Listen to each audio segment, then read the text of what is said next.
Welcome along to our little sustainable farm. In this week's episode, I'm going to be chatting about why sustainable cattle farming is good for the environment, and I'm also going to be making the most delicious steak tagliata with salsa verde. Hope you enjoy.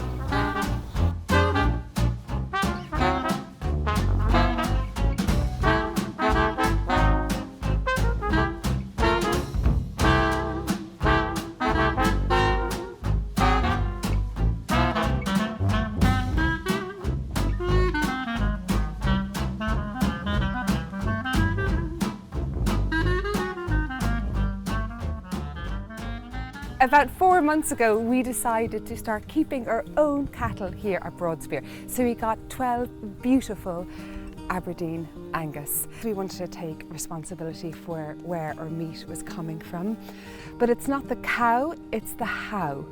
If a cow is raised outdoor and grass-fed on a rotation sustainable farm like this, the carbon that is captured in the grass because they manage the grass more than compensates the methane gas that they emit.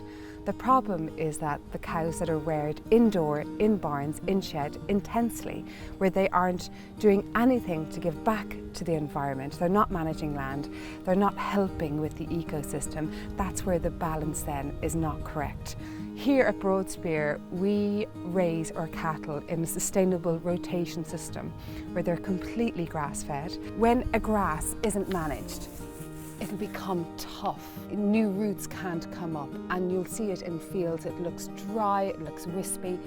They graze down really softly on the grass, and then that allows new sprouts of fresh grass to come up. The carbon gets captured better on it. Over the past few months, we have seen an incredible change in our pastures, and that is all thanks to the cows out there. And then of course there's their poo, the dung, which is so good for the soil. The insects love it, the butterflies love it, and it goes back into the soil, which of course then goes right down in to where all the other insects and worms are, right underneath the soil, that are aerating the soil, that are giving oxygen back into the ozone layer. This is the future of sustainable farming, and this is how we are going to manage our ecosystem better.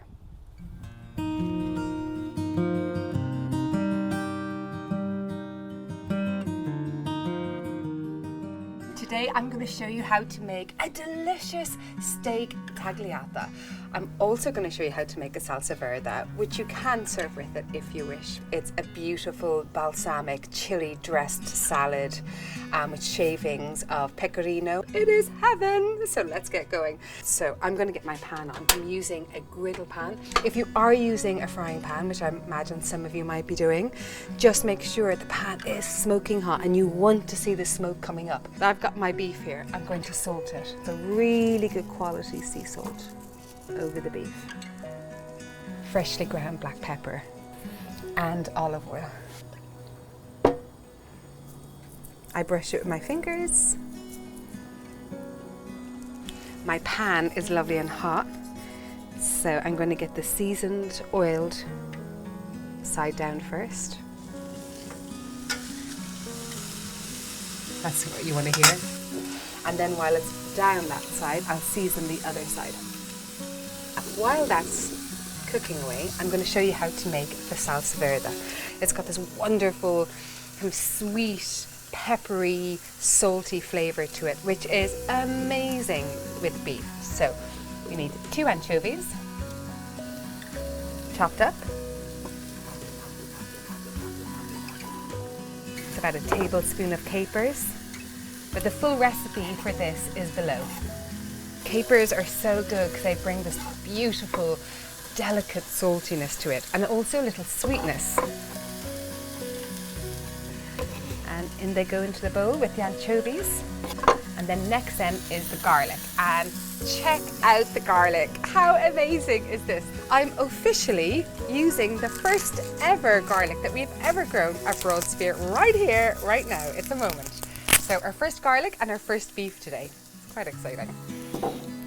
And I want 2 cloves of garlic. Oh my God, that smells so good. Okay, 2 cloves of garlic, crushed.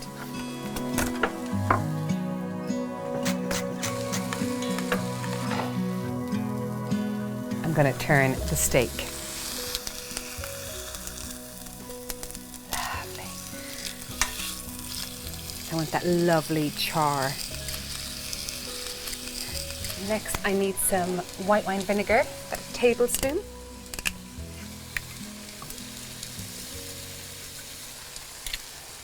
Some extra virgin olive oil, about 2 tablespoons of that. Some freshly ground black pepper. What I do need is flat leaf parsley. It's so peppery, super easy to grow. And then some beautiful fresh basil. Oh, it smells so amazing. I'm not sure there is anything like the smell of fresh basil. So let's tear it up. I've got basil fingers. Just gonna check the steak. It's cooked. That was just 2 minutes, probably 2.5 minutes on each side. I'm gonna turn it off and just let it rest and just pop it on its side and then stir this all around.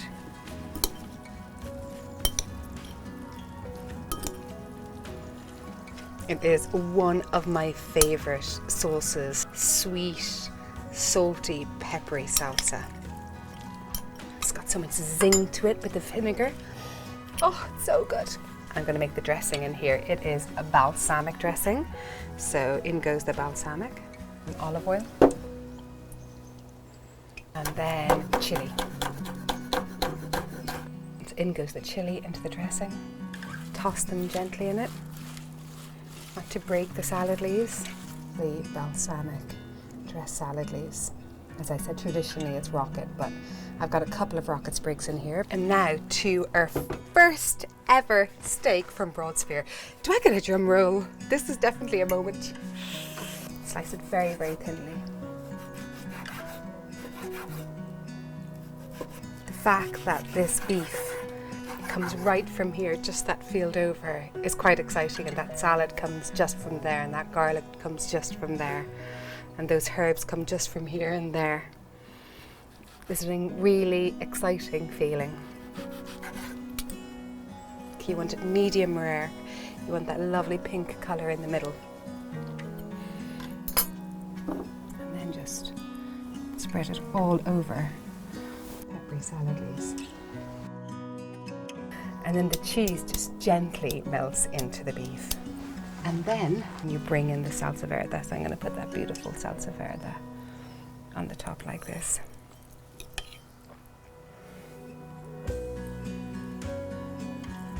And that's it, our first ever Broadsphere steak. Made into a delicious steak tagliata with a side of Salsa Verde.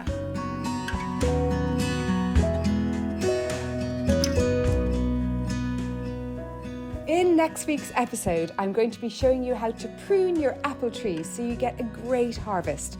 And I'll be making the most delicious fried courgette flowers with English ricotta and Broadsphere honey. See you next week.